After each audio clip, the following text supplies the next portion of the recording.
I Love Mortgage Brokering, episode 18.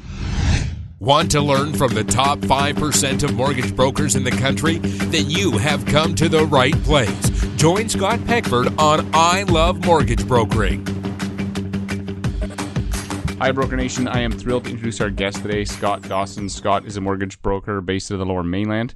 He's also has a business partner up in Dawson Creek. He's got a team of 6 brokers and is with Verico. How are you doing today, Scott?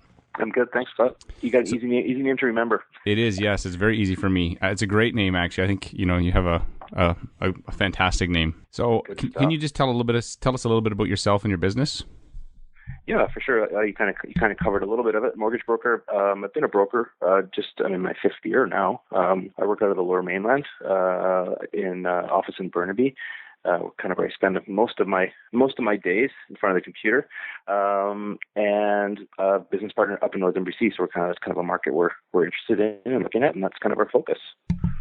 Cool. And so, what about outside of work? So you've been the broker for 5 years, but outside of work, what's keeping you busy? Yeah, when you don't find me working, I am probably on a golf course. For the most part, when people call and leave me a message and I don't answer the phone, they think I'm out golfing. It's not always the case, but that's kind of my pastime. Try and spend my weekend on a course for sure. And if I can sneak out maybe a little bit early to the office, I'll go to the driving range, something like that. Right. I used to do that lots before I had 3 kids, and now it's just a distant memory. It's tough. I haven't had as much time this year as I've been busier this year, which I guess is a good thing. So I've been a little bit too busy to go out as much, but it's I love it. Cool. So I always like to ask, so how did you get into the mortgage business? Because no one ever, as a little boy or girl says, hey, when I grow up, I want to be a mortgage broker. They just kind of end up here. So tell me your story. How did you get from, into it? I come from a background in hospitality, and funny enough, when we bought our first condo, Vancouver used a mortgage broker. It was actually somebody at the TD Bank, and it was a family member at the time. So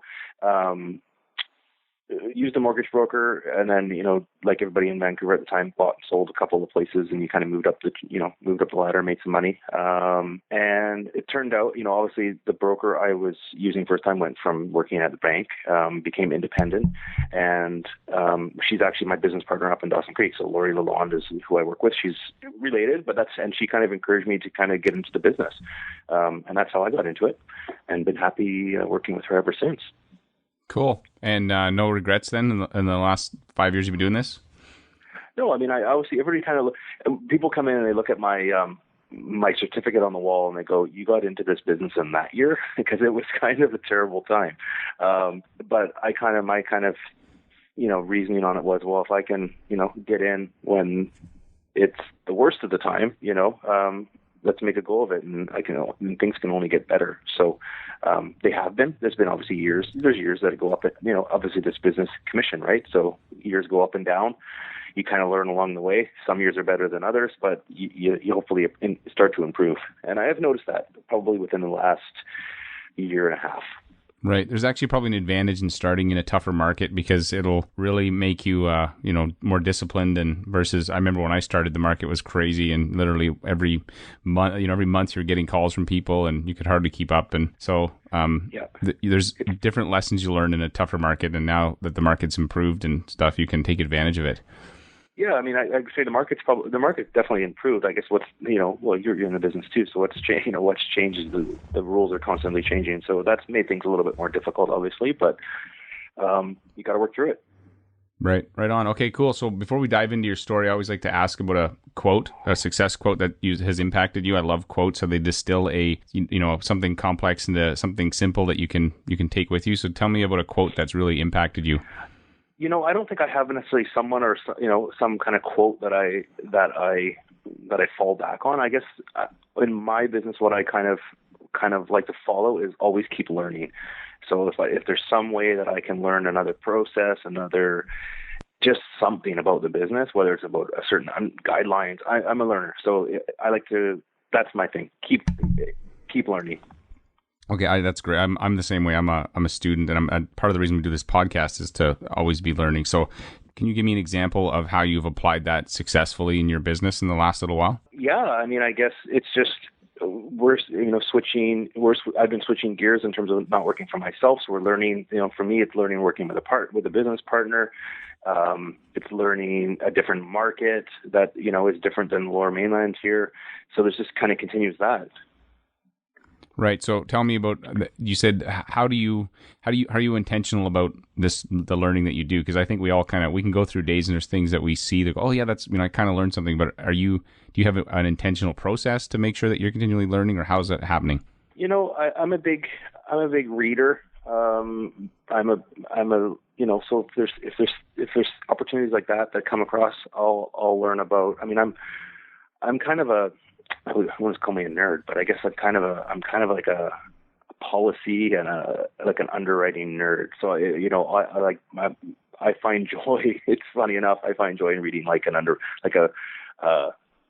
lender's guide, to learn from those and see how I can place these deals. That's kind of how I keep on moving. I don't really read a lot of business books or anything like that, other than, a few websites I kind of, follow a little bit. I try and take every opportunity I can to be involved in any type of event that's happening, like whether it's a trade show, some of them, like obviously the mortgage broker trade show. So I try and go to those whenever I can. And another thing for keeping on learning is, and this is how I think we've kind of met, through the Canadian Mortgage Hangout with other professionals across the country, much like you're doing. You can learn so much from other people, and they help you in your business as well. Right. Yeah. No, I agree. I'm the same way. I've been, ever since I've been a little kid, I've always been eager to always learn things, and listening to podcasts, not just the one that I'm creating, but also lots of other great podcasts out there. And reading books too. And then talking to brokers is a fantastic way to just, really sharpen your skills. I know that you're really good at the online stuff. At least you've got great web presence. You seem to have really good, use of, Google and stuff. And so maybe, hopefully at some point you're going to touch on that, but I'm going to get into the next questions and you can answer them how you want. So I've noticed that successful mortgage brokers always have a process and a system, and they have processes and systems for, administrative tasks, which sounds like something, not administrative, but like underwriting stuff. And then they have sales processes. And so I want to ask you specifically about, either an underwriting process that wasn't working as well as you'd like, and then how you adjusted it and what kind of outcome you got, or it could be some kind of a back end type task that you adjusted recently. Okay. Yeah. I guess I can kind of go through maybe the underwriting process a little bit. Part of how I work with Lori up, my business partner, is I do a lot of the back end tasks of it. So I guess that's what you kind of learn in business. You're in business for long enough. You do figure out, through process of trial and error, obviously, that you figure out what you're good at. And I'm good at certain tasks in terms of organization and organizing the process of a deal flow from when the application comes in, and processing that, getting it submitted, and with document fulfillment. So, and whereas my business partner, we're kind of exact opposites, where she is really good at the sales on it, in terms of talking to clients, getting that rapport with clients. So it's a good kind of synergy between us. So that works really well. I'm kind of in behind the scenes, obviously, but it's an important part, and it supports her in order for her to get out and do what she needs to do to bring in business in the door. It took me almost 5 years to figure that out, what you're good at, but it finally came around.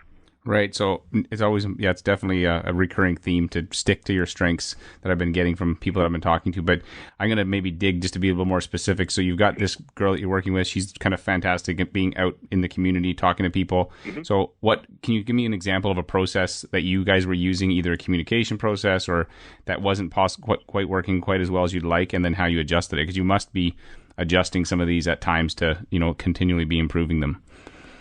Yeah, I guess in terms of, you're looking for something maybe technology-wise, we keep, I keep everything up on, I don't not on client information, but I keep all of kind of the file stuff that we're working on on the cloud. So that makes it a lot easier in terms of getting information and documents back and forth.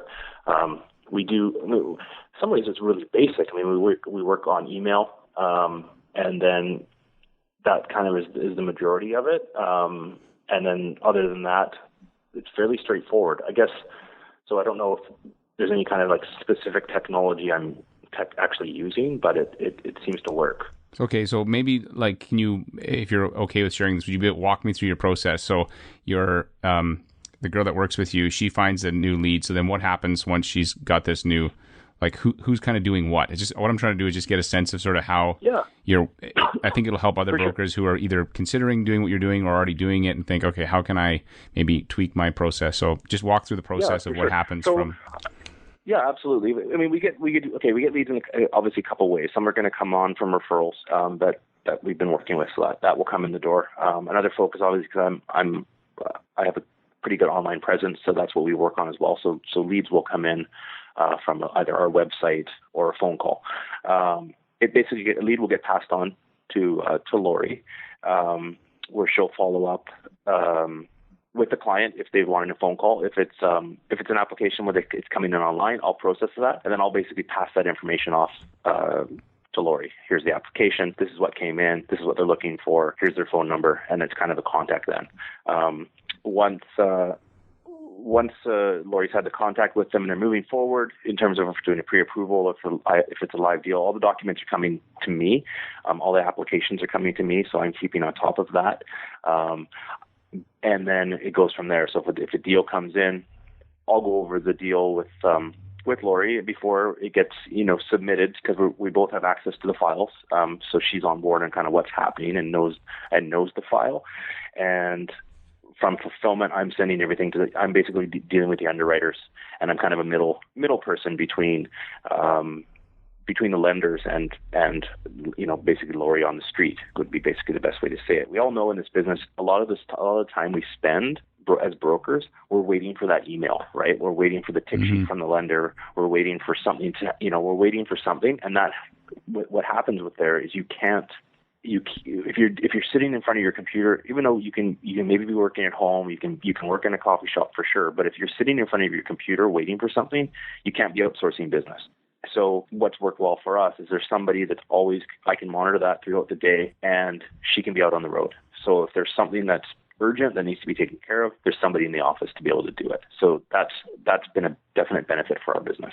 Mm-hmm. Okay, so you basically, you're sitting there monitoring, because I found for me too, when I'm out running around and emails are coming in, it's sometimes, you've got to, and it's not something that you can just pass on, you got to deal with. It's like, oh, I got to get back and sit in front of my computer to get work done. Yeah, exactly. We can do tons with our phones, right? But we can only do so much when you're out. You might be you're out having a meeting with somebody. All of a sudden, you need one piece of paper for something to get instructed, and you got to run back to your office because you can't send it on your phone, or you don't have it or whatever. So it works well. I think it takes a lot of the pressure off. I think, well, I guess off for both of us, right? Because we worked both roles that we were really good at. Mm-hmm. Okay, well, good. So I pushed a little bit there to get some more info, but I was trying to get, just to get a better insight on how you're doing that. So now on the sales process side, so you obviously still do your own, you're still, doing brokering yourself too. So do you have like a sales process that you've adjusted or tweaked in the last little while, even if it's an online thing? I know I was speaking with Jackson Middleton, and he was telling me like they want to get back when a lead comes in online, they want to get back to the client within like 5 minutes or something, or 20 minutes. Like they said like it's really been, they noticed a big difference when you connect with people. So do you have something similar to that, or? Yeah, I mean, I guess our focus this year has been almost kind of going back to basics. And it sounds kind of silly and basic, but our goal of this year is to maybe not depend on technology as much, if that makes sense.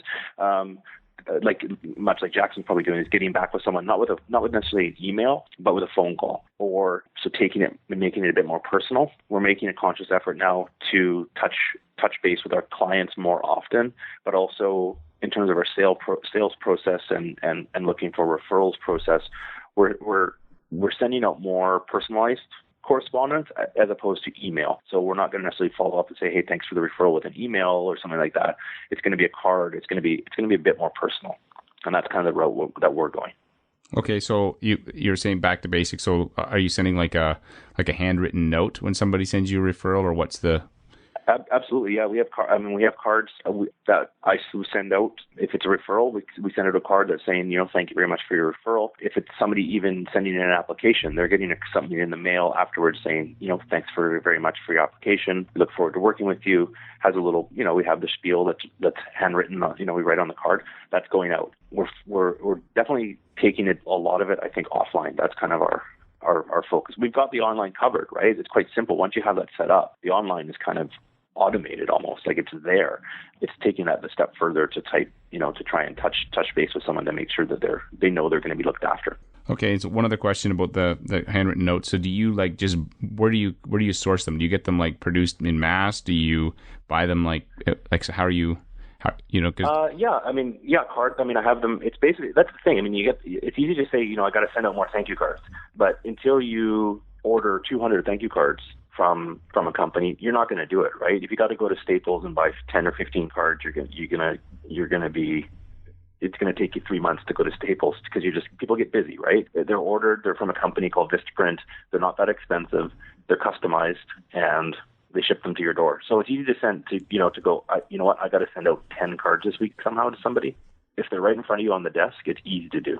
And that's kind of, it's just having the tools there. Right. Yeah. Because sometimes with things that are the old school way of doing things, though, you do have to be kind of prepared and planned. Otherwise, it won't happen. Right. You do. And it's easy, everybody knows what they have to do, right? In terms of touching base with clients. It's actually just focusing and actually doing it. And it's much easier when you have a pile of cards that aren't going to run out for a year than having to go every so often to go and pick up a thank you card. I've even got in my drawer a whole stack of coffee cards that if someone sends me a referral, they get a coffee card. So it's just having them all there. It takes you 2 minutes to write a card and send it out. Yeah, I know that in the past I've used that, but from I don't know if you have a mailbox that's close, and that seems pretty lame. But I've had if I've got to drive to the mailbox to then it just bounce around in my car for 2 weeks, and I send them out by email now because or companies that'll mail them for me because then it's at least it's done.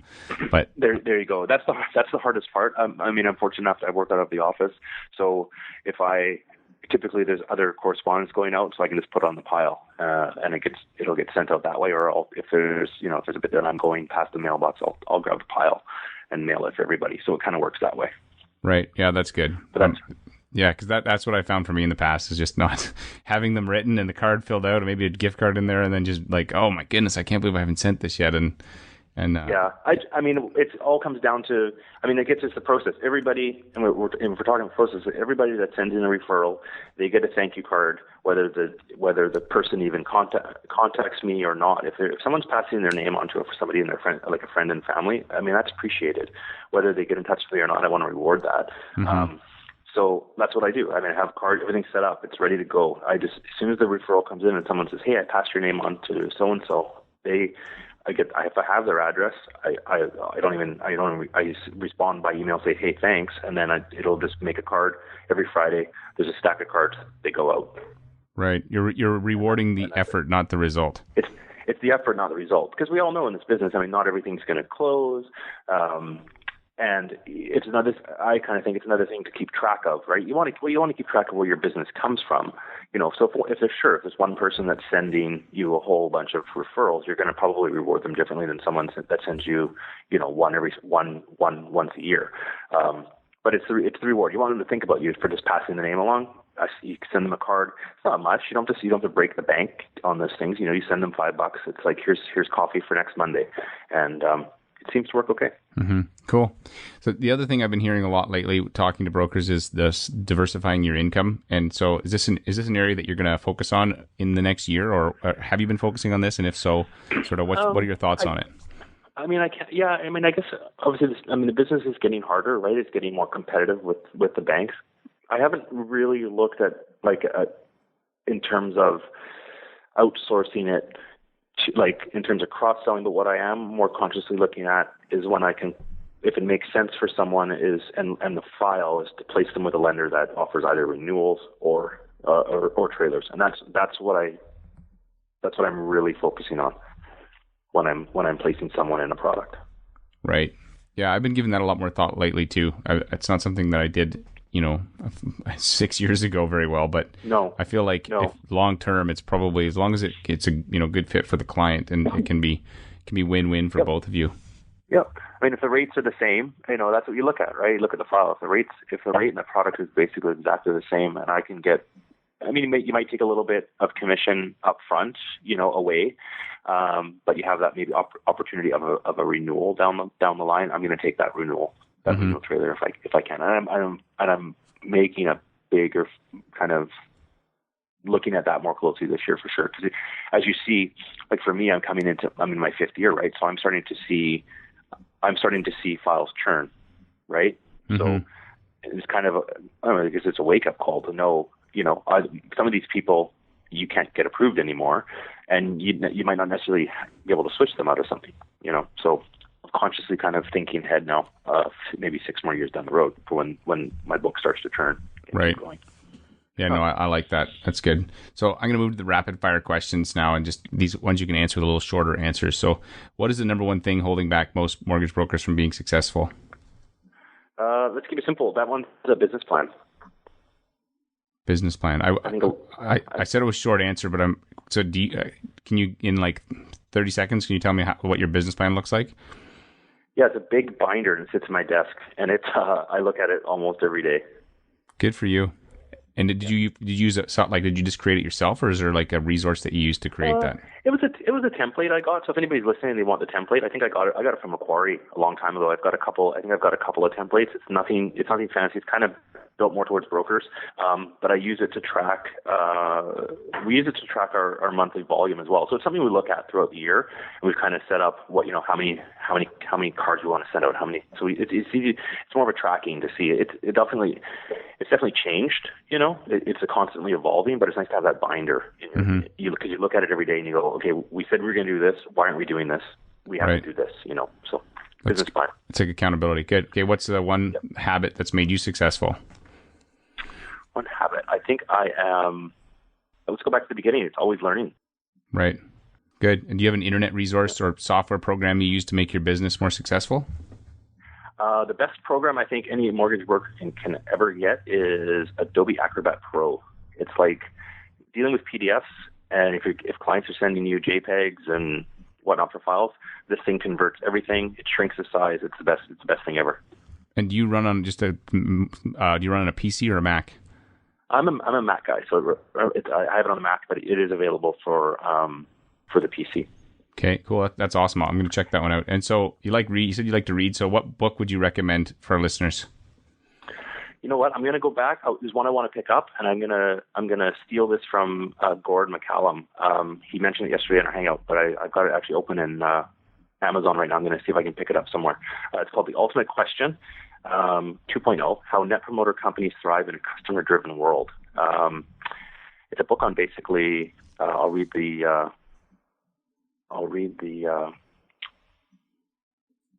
link here when I can find it. It's basically from what it is. It's about. It talks about getting from Gord. What it talks about is questions to ask for referrals, but also for customer reviews. So getting that, it kind of narrows down the questions you want to ask to almost like one ultimate question, and you can. That's the question you want to ask your clients. Right, so it helps you focus to come up with the one ultimate question you could ask your clients. Your clients, yeah. Cool. I'll check that out. Check it out. Ultimate Question 2.0. It's by Fred Reichheld. Cool. So it looks like an interesting book. Awesome. Where do you think our industry's headed right now? Where's the opportunity? Industry headed, obviously, things have gotten tougher, right? Tougher with the insurers. I think the opportunity is. I mean, there's definitely opportunity for me with my business with partnering up. I think there's definitely some value with that.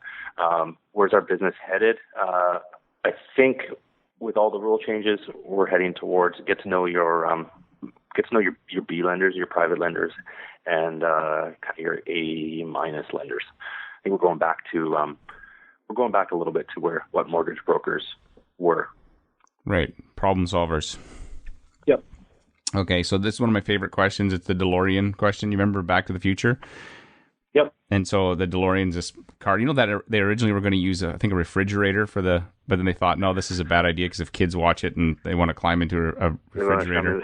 Yeah, it doesn't make sense. Yeah, and it's plus the car is way cooler. Anyway, I digress. So the DeLorean is the car that you could get in, travel in time. So if you could travel in the DeLorean back to the very first day you started as a mortgage broker, and you could give yourself 3 pieces of advice, what would you say to yourself? Do a business plan. Because I didn't at the very beginning, and I think I learned that the hard way. Okay, what would be number 2? Number 2, I think it would be I think I kind of did it though, but just surround yourself. And I think a lot of new brokers don't. They kind of go to anywhere that will take them at the beginning. You got to find, and I've been fortunate enough to find that right from the get-go. You got to find somebody that you work with as a mentor and that you want to work with that will support you. So find a good fit and a good mentor. Find a good fit. It's not necessarily about like the split. It's you want to find someone that's going to have the time to take you, to mentor you for sure. Okay, what would the third thing you tell yourself be? I would say save you because it's commission. I came from a line of work that took off my taxes. Put a little bit aside for your taxes. That's probably good advice for any broker at any time in their career. I know that. Don't spend your commission before the deal closes. There you go. Save some tax. We learned that the hard way. Yes, and at the end of the year, you're like, man, that was awesome, and then all of a sudden, you're like, oh my goodness, I gotta. Anyway, so do like a tax installment plan or something. Okay, well, do a tax installment from day one. Scott, I've really appreciated your time and your insights in this stuff, and so people can check out the show notes at ilovemortgagebrokering.com. I can hopefully get a link to that business plan that you shared, as well as the other stuff that we talked about. So thanks so much for your time today, Scott. And so, are you guys hiring right now? Yeah, I mean, I guess I'm not the broker owner, but Lori is. Definitely. I mean, we're hiring, with Lori, the right individual, somebody with experience, especially up in northern BC. We're looking to expand that area. So for sure. Okay. Where can people find you online? Pretty easy. Just you can Google Scott Dawson. I should hopefully show up, but website is my own personal website is scottdawson.ca. Right. I know that you're all over Google, so there's no way that they're not going to find you if they type in your name. Hopefully they find me. They should be able to. Okay. Well, awesome, Scott. I hope you have an amazing rest of your year and you bust that business plan. You too, Scott. Thanks for the opportunity. Okay. Talk soon. All right. Bye. Want to learn from the top 5 mortgage brokers in the country? Then you have come to the right place. Join Scott Peckford on I Love Mortgage Brokering. Hi, Broker Nation. If you enjoyed this interview, please take a minute, visit iTunes, and rate this podcast. If you do, you'll get 3 deals in the next month. Okay, that's not true, but I would really appreciate it. Also, I want to invite you to join me on a quest. After every episode, I personally take 5 minutes and think about one thing or one idea I can use to improve my mortgage business. I encourage you to do the same. Over the next 12 months, I plan to do 100 interviews and make 100 improvements. I'm going to track these to see how they impact my business and, more importantly, my bottom line. Visit ilovemortgagebrokering.com and post in the show notes what one thing you plan to do differently after listening to this interview, and check out what other brokers are sharing. Also, if you'd like to connect with me, fire me an email at scott@robyourbank.com. I love hearing from passionate mortgage professionals who are interested in improving their business. Until next time, rock on.